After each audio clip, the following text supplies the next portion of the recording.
Some போட்டு இருக்கான், திமிரா தூங்கிட்டு இருக்கான் பாரு. டேய் அவனை எழுப்பு. டேய் எந்திரா, டேய் எந்திரா. டேய் அங்க எவ்வளவு இம்பார்ட்டான சம்மன் எடுத்திருக்க, நீ பேச தூங்கிட்டு இருக்க. உன்ன மாதிரி ஆளுக்கெல்லாம் எவன்டா சீட்டு கொடுத்தான்? பேசிட்டு இருக்க, என்ன திமிரா உட்காந்துட்டு இருக்க? போ அந்த சம்முக்கு போய் ஆன்சர் போடு போ.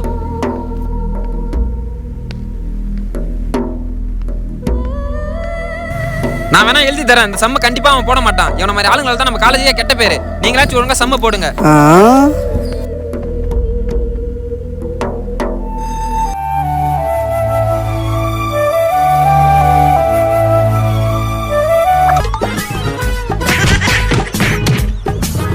எல்லாம் ஓகே. எதுக்கு 44 போட்ட? Lucky number sir. அது லக்கி நம்பரா? போ நாளைக்கு வந்து டிசி வாங்கி போ. என் உயிரை வாங்குறதுனே வரானுங்க இவனுங்க. சே ஐயோ பெருமா, அவன் தான் தற்குறி மாதிரி 44 போட்டுருக்கானா? நீ 44 போட்டிருக்க? 44க்கே அந்த அடி, 66க்கு எவ்வளோ அடி?